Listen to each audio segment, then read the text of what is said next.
노원병 선거는 어쨌든 그 지역, 다른 지역과하고 달리 굉장히 그 상징적이고 중요한 의미를 많이 갖죠. 특히 야권 분열의 문제, 그다음에 야권 단일화의 문제의 진원지이기도 종착점이기도 합니다. 그래서 꼭 여느 선거와 총선과 달리 꼭 대선을 치르는 기분입니다.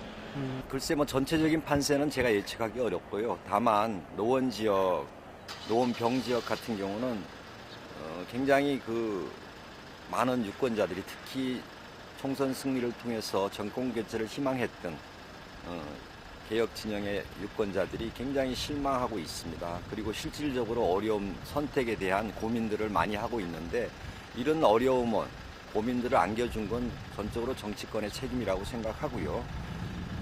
지금은 뭐 방법이 없습니다. 그동안 저희들이 여러 차례에 걸쳐서 단일화 혹은 이 탈당 총선을 앞두고 당을 깨고 나가는 이런 사태에 대해서 여러 차례 설득도 하고 달래도 보고 같이 하자고 읍소도 해봤지만 요지부동입니다. 대의 명분도 없고 있을 수도 없는 일이라고 생각하고요. 국민의 이런 그 간절한 염원과 갈망을 외면하는 처사라고 생각합니다. 다만 여기서 특히 다른 지역보다 더 크게 안철수 후보에 대한 실망감은 그래서 노원 지역은 더 큽니다. 실제 저희들이 골목골목에서 체감하고 만나는 사람들의 얘기는 이제는 도리가 없다. 황창하로 표를 몰아줘야 된다. 이런 얘기들이 나오기 시작했습니다. 황창하를 찍으면 황창하가 된다. 이게 저희들뿐만 아니라 지역의 강범위한 얘기들입니다. 지역구 의원이란 기본적으로 지역 대표성을 가져야 된다고 생각합니다.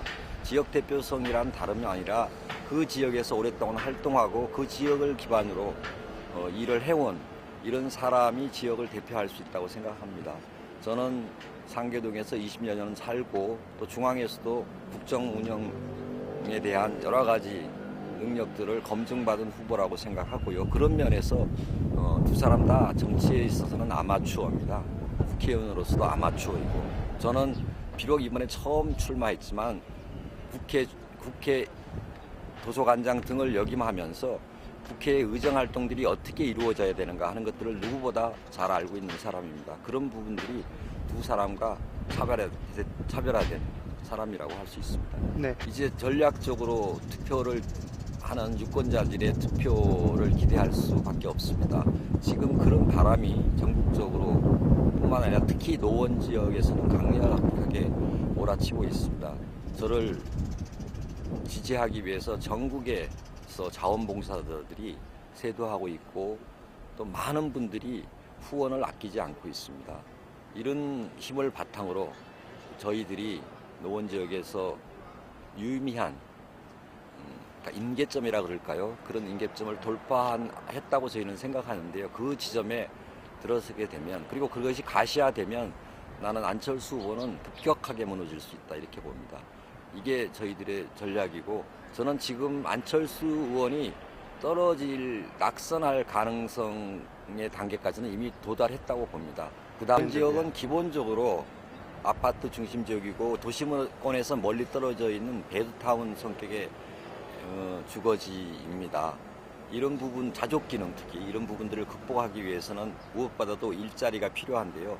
마침 다행스럽게도 서울시를 중심으로 해서 저희 지역에서 그 도봉 면허시험장, 창동 차량기지가 이전하는 부지를 갖게 됐습니다. 이 지역을 어떻게 개발해서 일자리를 창출할 것인가 하는 것들을 협의하고 있는 중인데요. 지금 실제 8만 개의 일자리, 첨단 산업의 유치, 그다음에 컨벤션 센터, 그다음에 등등의 산업을 중심으로 한 여러 가지 일자리 창출 논의가 되고 있고요. 저는 국회 도서관장을 역임한 그 경험을 살려서 특히 이런 것들이 특히 첨단 산업, 그다음에 지식 정보 이런 것들이 제대로 운영되기 위해서는 그 지식 정보를 실질적으로 지원할 수 있는 지식 정보의 여러 가지 자료, 정보들을 집약할 수 있는 규모 있는 도서관이 필요합니다. 저는 그 자리에 앞에 말씀드렸던 일자리 창출을 위한 산업의 유치뿐만 아니라 그 규모 있는 도서관을 결합시킴으로써 실질적으로 노원 지역이 산업뿐 아니라 지식 정보의 메카가 될 수 있도록 노력하고자 합니다. 네. 이번 총선은 단순하게 국회의원 한 명을 뽑는 선거가 아니라 이 선거를 통해서 그동안 경제 실정, 민생 파탄을 이룬 박근혜 정권을 심판하고 나아가 정권 교체의 교두보를 마련하는 의미입니다. 노원 지역은 그런 의미에서 가장 중요하고 핵심적인 지역입니다. 많은 분들이 고민하고 계시겠지만 황창하를 찍으면 황창하가 된다. 저는 이렇게 말씀드리고요. 이제 그 기적의 조짐이 서서히 보이기 시작했다. 이렇게 말씀드리겠습니다.